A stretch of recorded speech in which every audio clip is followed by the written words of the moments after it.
What's up, guys? It's Dan from Coin Bureau Trading, back at it again with another crypto market update. Today we've got the Sandbox, Decentraland, and Axie Infinity. These three cryptos were pumping quite a bit a few days back, and I'm sure a lot of you are wondering, what's going on with these cryptos? Are they going to keep heading higher, or are they going to start crashing? If this is the kind of content that you enjoy, then be sure to smash that like button, subscribe to the channel, and ping that notification bell. Before we get started, do keep in mind, guys, that nothing in this video is financial advice. It's just my personal analysis of these cryptos. Your analysis might be different, and honestly, guys, that's awesome if it is. The more difference of opinion we have, the better traders, the better investors we're all going to become. So with that being said, guys, let's jump right into it here, starting with the Sandbox. Of course, the first thing we have to ask, guys, is why are these cryptos pumping, or rather, why did they pump? To be honest, guys, from scrolling through again, like one easy way to check this is, of course, to go through the Twitter/X feed of these crypto projects. And from scrolling down and scrolling through, there wasn't anything really that like stuck out to me as like an obvious reason why the Sandbox was pumping. Of course, there's been lots of like small announcements like over the last week, let's say, but there's nothing in there that's like, wow, like a huge partnership like Microsoft or something like that, or something that's really crazy that like, completely caught people off guard, right? There's nothing like that. And of course, when that's the case, when we can't really find an obvious catalyst, then I like to go over to CoinMarketCap here, go to the markets tab, sort by trading volume. And as you can see, a substantial chunk of trading volume is actually happening on Upbit and also on BitThumb, which are the South Korean crypto exchanges. Some of you might have even seen headlines actually about that cryptos like Sand. And it's the same thing, it looks like, for Decentraland and potentially even for Axie Infinity, that a lot of that volume was coming from these South Korean exchanges. As I've been saying, guys, there are these kind of like South Korean influencer groups that will kind of like pump and dump tokens. And I imagine the idea behind these pumps and dumps is to kind of like, you get the interest going, not just in Korea, but outside of Korea. People start to see these cryptos pumping, and they start looking into it and aping in. And especially when these cryptos are going parabolic, then everyone jumps in. And then like what kind of began as a spark turns into a fire, if that makes any sense, guys. Anyways, with that in mind, we can turn now to the sand chart, and this is where things look really interesting, because I actually think that sand is preparing to go higher here. We're on the daily, by the way, guys, and the target math here is looking pretty damn solid, if I do say so myself.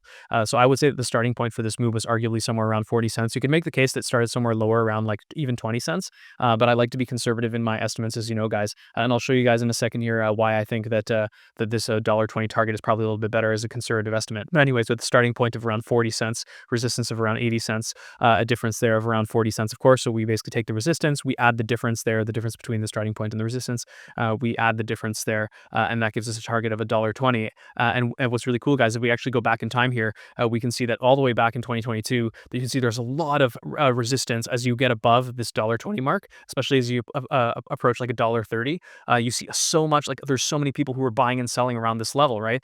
So that, and especially from the last bull market, so there's probably going to be a lot of sell pressure around that level.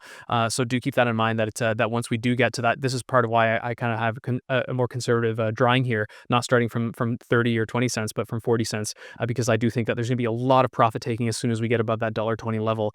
So it's nice to have that as a more realistic target, let's say. And the upside, guys, from the resistance level, again, like sand would need to break above this resistance, and you'd be looking at an upside of around 55%. And of course, if we're starting from the current price, I can actually drag this down here. We'd be looking at something closer to, let's see there, or basically like doubling, yeah, because it's trading around 60 cents, so you'd be closer to doubling essentially potentially your returns there, especially if you're someone who's holding sand right now. Don't be surprised if the price does double. Again, this is not going to happen overnight. This is on the daily chart. It's going to take probably a couple weeks for this to happen, and do keep in mind that the support is somewhere, I would say, around 60 cents, potentially even somewhere as low as 50 cents. But somewhere in the 60 to 50 cent range, if you are trading and it does get to this 80 cent resistance and it gets rejected, then it could bounce between 60 cents and 80 cents a little bit before it keeps moving higher. And again, guys, as I'm going to have to keep repeating here, is, when I'm saying these targets, just keep in mind that prices do have to get above that resistance level first before you can start thinking about looking for that target. And of course, sand is currently trading quite substantially below this 80 cent target here.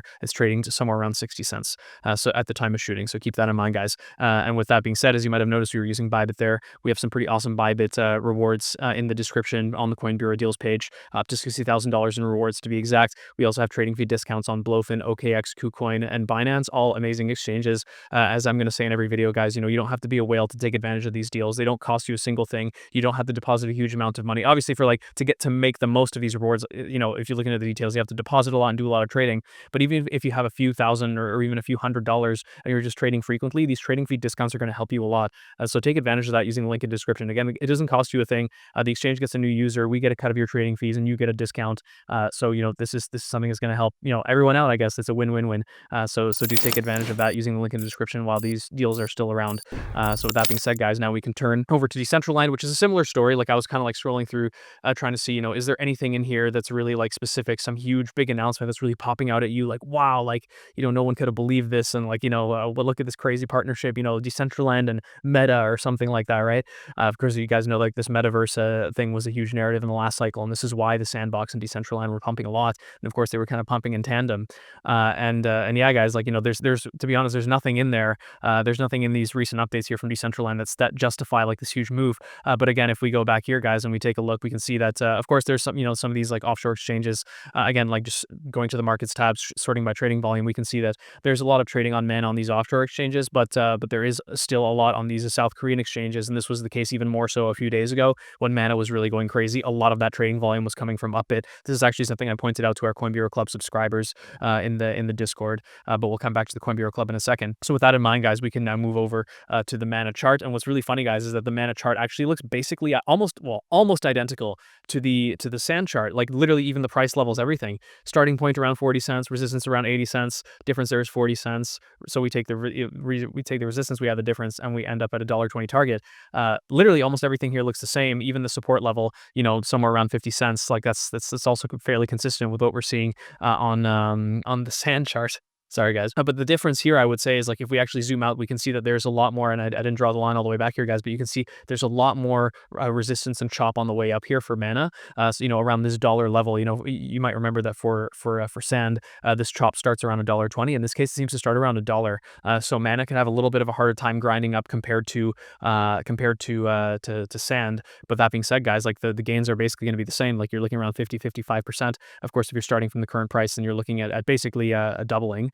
And again, we have to wait for same like with Sand, we have to wait for Mana to get above this resistance level before we can start thinking about this $1.20 target. And again, this is not going to happen overnight. It's going to take probably a couple weeks, but I do think that the bias, or I guess the risks, as I like to say, are skewed to the upside. I do think Mana is going to keep heading higher. Same thing with Sand, and it's nice that these two cryptos are going to be kind of basically trading in parallel. So if you see that, for example, that Sand is breaking out but Mana hasn't, then chances are that Sand is going to catch up, and the other way around, right? If you see Mana breaking out, you're thinking, oh, I'm too late to the rally, but Sand isn't moving, then chances are that Sand is going to catch up. So, that's something to think about, guys, not financial advice there. But anyways, moving on now to Axie Infinity. This is a similar thing where, I was scrolling through, I couldn't really find anything. To be honest, guys, I do think that the GameFi narrative in general is seeing a little bit of growth. And this is something I've been saying now for a couple of weeks. I think it's slowly moving in that direction. Honestly, a little bit slower than I expected. But point being, guys, is that of course Axie Infinity is one of these top, arguably was the top crypto game in the last crypto bull market. So it's no surprises that it's kind of this blue chip, and as we're starting to see an interest in GameFi start to pick up, then of course we're seeing the same thing with Axie Infinity, and of course there's a little bit of intersection there with like metaverse stuff.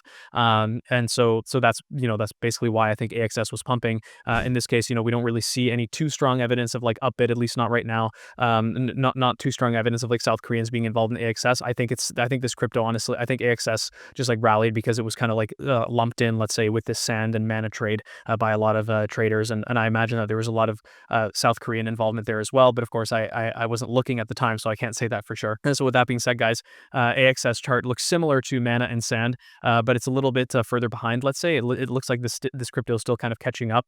But again, I do think that AXS kind of falls more to this GameFi bucket rather than this like metaverse bucket. But with that being said, guys, quite clearly, I think the starting point here is around $5, resistance at around $9. Of course, that gives us a difference of $4. So we take the resistance, we add the difference, and that gives us a target of $13, which happens to be the spring high back in March. So that works out perfectly, guys. Again, the one way you can easily check these targets is to just go back in time and say, okay, is this kind of like a key level that was recently hit? And you can see, yes, that it was. Like, there was a lot of profit taking around $13 back in March. So chances are we're going to see, prices stall out. It doesn't mean that it's going to crash when it gets to $13, but chances are that we're going to see AXS start to stall out around $13. And of course, the upside from the resistance would be around 50%, which is pretty solid.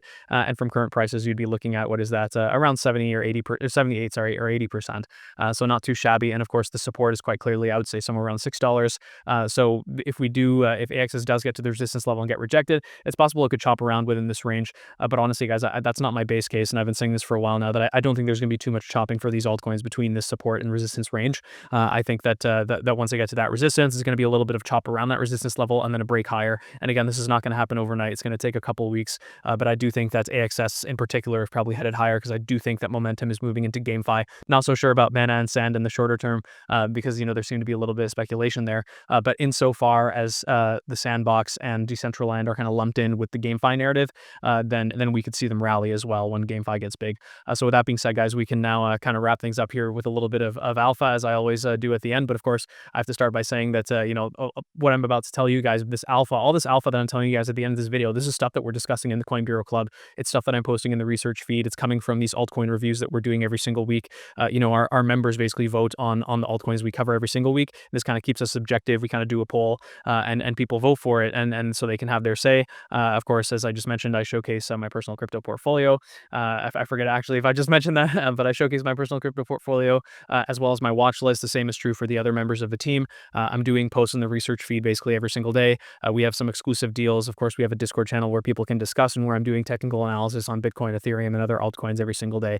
And so with that being said, guys, here's your alpha for today. Speaking of GameFi, speaking of metaverse, there's one cryptocurrency I think is not on anyone's radar. Full disclosure, guys, I hold Hytopia. I hold the Topia token as part of my personal portfolio. It's not like a huge amount. I think it's just like not even 1% or whatever in my portfolio. But this is a crypto I hold as part of my portfolio, and I think it's one that could surprise to the upside, because Hytopia is basically a decentralized Minecraft. And there's a little bit of like a complicated history behind it, but it does seem to have some serious backers. Some like big crypto VCs. As you can see, this crypto hasn't been around for too long. I don't necessarily think that's a good thing. It used to be called NFT Worlds, and again, like I'm not going to get into the history there, guys. But this is one of the cryptos that I think is just completely off the radar. And when you're thinking of narratives, like what's the strongest narrative? Like decentralized YouTube, decentralized Spotify, this type of stuff. Well, decentralized Minecraft, guys, I think is probably going to be a pretty big narrative when GameFi gets big, for the simple reason that I believe that Minecraft's the most popular game in the world by monthly active users. So if you're everyone's going crazy about like this Gunzilla because of like Call of Duty and whatever, and they're saying, oh, it's like a Call of Duty, even though I think it's technically an extraction shooter. But again, guys, like these details aside, these so-called Call of Duty competitors, they're objectively speaking, I would say there's a pretty small segment of gamers globally that actually play like the Call of Duty game. Don't get me wrong, there's a lot of Call of Duty players, but there's substantially more Minecraft players. And when there's a decentralized Minecraft coming out, that's going to resonate. That's going to be something that a lot of retail investors and even institutional investors understand. So this is a crypto I think to keep on your radar. And again, this is like not financial advice. It's a crypto I hold as part of my personal portfolio. I'm actually down on my position a little bit right now, and it's one that I'm just going to be waiting until the GameFi hype gets big. Hopefully, this crypto gets in the spotlight. It's possible that it never does, and this is precisely why it's such a small percentage of my portfolio. And again, if you want to see what the other cryptos I hold and what percentages are with the other altcoins that I hold, then again, you can become a member of the Coin Bureau Club using the link in the description. So with all that being said, guys, if you did make it this far, smash that like button, subscribe to the channel, ping that notification bell, and I'll see you in the next one.